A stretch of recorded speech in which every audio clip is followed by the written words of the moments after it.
தாவேகா பெண்கள் குறித்து இழிவா பேசிய சிவாஜி கிருஷ்ணமூர்த்திக்கு 3 ஆண்டுகள் சிறை வச்சிருக்காங்க. இந்த தீர்ப்பு பத்தி நீங்க என்ன நினைக்கிறீங்க? இல்லை, இது வரவேற்கக்கூடிய ஒரு தண்டனை தான்.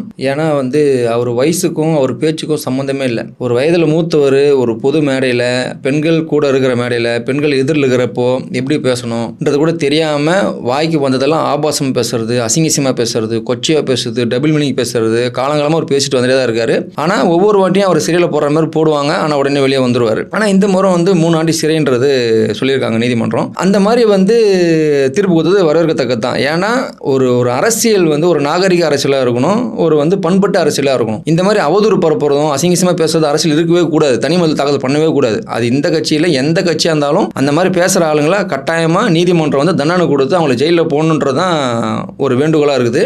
இதில் உதாரணத்துக்கு போனால் சாட்டை துரைமுருகன் ஒருத்தர் பேசிகிட்டு இருக்காரு. அவரும் இதே மாதிரி தான் கொச்சையாக பேசிகிட்டு இருக்காரு. அவர் ரஜினிகாந்த் தொடங்கி விஜயகாந்த் தொடங்கி அதுக்கப்புறம் எல்லாரையும் இதே மாதிரி உரிமையில் பேசுறது, ஆபாசமாக பேசுறது, அசிங்கசமாக பேசுறது. இப்போ கூட சமீபமாக ஒரு மேடையில் பேசியிருக்காரு, தளபதியை பற்றி பேசியிருக்காரு, தாவேகா தொண்டர்களை பற்றி பேசியிருக்காரு. நல்ல ஆத்தாளக்கா பொண்ணு பிறந்தனா தான் எனக்கு கேள்விக்கு பதில் சொல்லுன்றாரு. இதெல்லாம் ஒரு அசிங்கமா இல்லை? உங்களுக்கு கேடு கட்டத்தனமா இல்லை? யாரை கேள்வி கேட்குறீங்க நீங்க? என்ன பேச்சு பேசுறீங்க நீங்க?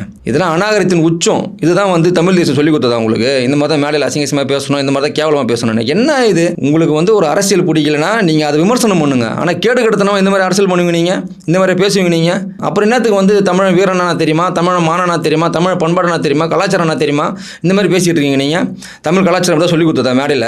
ஒரு நல்ல ஆத்தாளகா பொண்ணுக்கு பிறந்தவனா தான் வான்னு சொல்லிட்டு பேசிதான் தமிழ் கலாச்சாரம் சொல்லி கொடுத்ததா உங்களுக்கு?